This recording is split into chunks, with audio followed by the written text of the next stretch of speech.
చాలా విషయాలు నా లెటర్లు కనుక అక్కడ చదివితే హెచ్జెడ్సీ మీటింగ్లో చాలా విషయాలు హెచ్జెడ్సీ కామ్రేడ్స్ దృష్టికి వచ్చేటువంటి వాళ్ళు ఆలోచించడానికి అవకాశం ఉండేది. మేము ఎక్కడ కూడా తప్పలేదు, పద్ధతి ప్రకారంగానే పోవడం కోసం ప్రయత్నం చేసాం. ఇంకా చివరి విషయం, మేము ఎవరి అనుమతి తీసుకోకుండా పెట్టకుండా బయటకు వచ్చేసినామని చెప్పనేటువంటిది అది కూడా పూర్తిగా కరెక్ట్ కాదు. మీటింగులు జరగాలి కానీ మన మీటింగులు జరుపుకునే పరిస్థితి లేదు. మనకు అనేక నిర్ణయాలు జరిగేటువంటి మీటింగులు జరిగితే మన కాంగ్రెస్ని జరుపుకోగలిగితే మన 23లో 24లో చాలా ఉపయోగకరంగా ఉండేది. మనకు ఎన్నో నిర్ణయాలు తీసుకునేటువంటి వాళ్ళం మనం.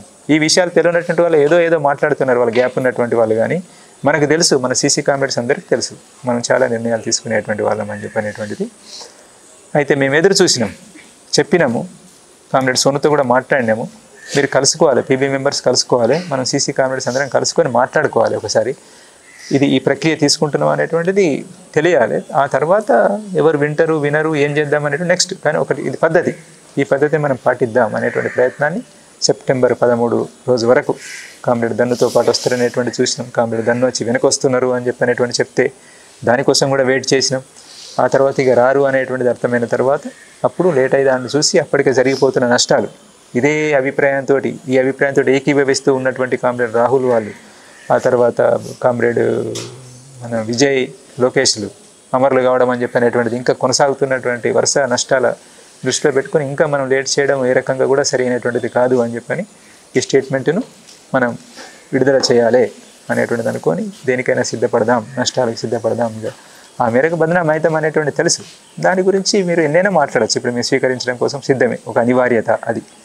అది ముందు నుంచి చెప్పుకుంటూ వస్తున్న స్థితిని అర్థం చేసుకోవాలి. ఇది ఒక అనివార్యత అనేటువంటిది. దానికి కారణాలు ఇక అనేకం ఉన్నాయి. కారణాల గురించి మళ్ళీ ఇప్పుడు చెప్పదలుచుకోలేదు. ఇది ప్రక్రియ, స్థితి, పద్ధతులను ఉల్లంఘించి చేసినటువంటిది లేదు. సాధ్యమైనంత మేరకు మేము మ్యాక్సిమం ఒక పద్ధతి ప్రకారంగా పోవడం కోసం ప్రయత్నం చేసి ఉన్నంతలో ఈ రోజున్న పరిస్థితుల్లో ఏవైతే మనం అమలు చేయగలుగుతామో దానికి అనుగుణంగా పోవడం కోసం ప్రయత్నం చేసినాం. ఇది నేను పార్టీ కామ్రేడ్స్కు చెప్తున్నటువంటిది. మీరు దీన్ని గమనించాలి అని చెప్పని దృష్టిలో పెట్టుకోవాలి, పరిశీలించండి. గద్దారులు అని చెప్పనేటువంటి ద్రోహులు అని చెప్పనేటువంటి వరకు సరే అంటారు. ఇక విప్లవానికి ఇట్లా రావడం ద్వారా కలిగేటువంటి నష్టము అనేటువంటిది వేరు అభిప్రాయాలు ఉంటాయి. మేము ఒకటి ఆలోచిస్తున్నాం, వాళ్ళు ఒకటి ఆలోచిస్తున్నారు, ఓకే అనొచ్చు. కానీ దానికి మించి కోవట్టులు అని చెప్పనేటువంటి ఆరోపణ ఏదైతే చేస్తున్నారో అది సరైనటువంటిది కాదు. మా ఆచరణ ఏంటి ఇంతకాలంలో, మరి దేన్ని ఆశించి ఇట్లా తయారైనాం మేము? మరి ఇంత ఆచరణ అంతా వదిలిపెట్టి ఏ స్వార్థం మాకు ఈరోజు చివరి సమయంలో వచ్చింది ఇక్కడికి? అంత స్వార్థం అనేటువంటిది గమనించండి. కామ్రేడ్స్ లోపల ఉన్నటువంటి కామ్రేడ్స్ మా ఆచరణ గురించి చాలా దగ్గరగా చూసినటువంటి కామ్రేడ్స్ ఏంటిది, ఎట్లున్నాం, మీతో పాటు కలిసి ఉన్నప్పుడు ఏం చేసినాం, మేము ఎట్లున్నాము, మా వ్యవహారం ఆచరణ అంతా ఏంటిదని తెలుసు. కాబట్టి మీరే నిర్ణయించుకోండి, వెనక్కి తీసుకోవాలని చెప్పనేటువంటిది నా అప్పీలు. అంటే మీరు డైరెక్ట్గా శబ్దాన్ని ఉపయోగించలేదా, శబ్దాన్ని డైరెక్ట్ ఉపయోగించకపోయినా అది ఆ ధ్వని వ్యక్తమవుతున్నది. దానికి అనుగుణంగా బయట వాళ్ళు కావాలని చెప్పని ఇక ఒక సిస్టమ్ మీద ఒకటి తయారైంది. మన పార్టీకి ఒక సిస్టంగానే బయట మనం ఏదంటే అది తానా అంటే తందానా అనేలాగా తయారైనటువంటి వాళ్ళు ఎవరైతే ఉన్నారో వాళ్ళు మాట్లాడుతున్నారు కదా, వాళ్ళు వెనక్కి తగ్గాలంటే మీరు మాట్లాడాల్సి ఉంటుంది. దాన్ని వెనక్కి తీసుకుంటే బాగుంటుంది అని చెప్పనేటువంటిది నేను అప్పీల్ చేస్తున్నాను. ఇదొకటి. దాని తర్వాత ఈ ప్రజాస్వామికవాదుల పేరు మీద, మానవ హక్కుల సంఘం పేరు మీద ఉన్నటువంటి వాళ్ళు మీరు ఎందుకు తొందరపడుతున్నారు? ఎందుకు తొందరపడి ఇట్లాంటి ఆరోపణలు చేస్తున్నారు? మీరు పౌర హక్కుల సంఘాల వాళ్ళు కదా. పౌర హక్కుల సంఘాల వాళ్ళు ఏ నిర్ధారణ లేకుండా మాట్లాడడం సరైనటువంటిదేనా? మేము అందుబాటులో ఉన్నాం కదా, మమ్మల్ని కలవండి. మీరు ఫస్ట్ వీళ్ళందరినీ కలవండి, కలిసి నిర్ధారణ చేసుకోండి. అక్కడ ప్రజల్ని కలవండి, మేము ఉన్నటువంటి ప్రాంతంలో ఉన్నటువంటి ప్రజలను కలవండి. మేము ఎట్లా బ్రతికినాం అనేటువంటిది కదా మీ ప్రశ్న. అందరు చనిపోతారు, మరి ఈయన ఎట్లా బ్రతికిండని కదా మీ ప్రశ్న. అడగండి, అడిగితే చెప్తారు.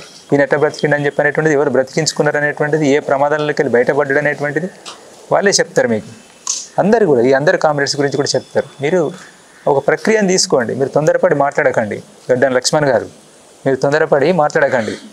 మీరు పౌరాకుల సంఘం వాళ్ళు కాదు. మిమ్మల్ని కలవడం కోసం సిద్ధం. మిమ్మల్ని గౌరవిస్తున్నాం, మేము ముందు నుండి గౌరవిస్తూ వస్తున్నాం, ఈరోజు గౌరవిస్తున్నాం. మేము మంచులు దొరుకుతాయి కదా అని చెప్పని, స్టేజ్లు దొరుకుతాయి కదా, అనుకూల వాతావరణం ఉన్నది కదా అనేటువంటి దగ్గర నుంచి ఎట్లా అంటే అట్లా మాట్లాడడం సరైన విధంగా ఉండదు. మీలాగా మేము సైద్ధాంతికంగా చర్చించలేకపోవచ్చు ఆ స్థాయిలో, కానీ వాస్తవాల మీద ఆధారపడి ఉండాలి. మీరు చేస్తున్న పని ఏంటిది, పౌరహక్కుల సంఘం మీరు చేయాల్సినటువంటి ఏంటిది, మీ పరిధి ఏంటిది, మీరు ఏం మాట్లాడుతున్నారు, ఇంటర్నల్ విషయాల్లోకి వచ్చి మాట్లాడుతున్నారు. సరే మాట్లాడండి,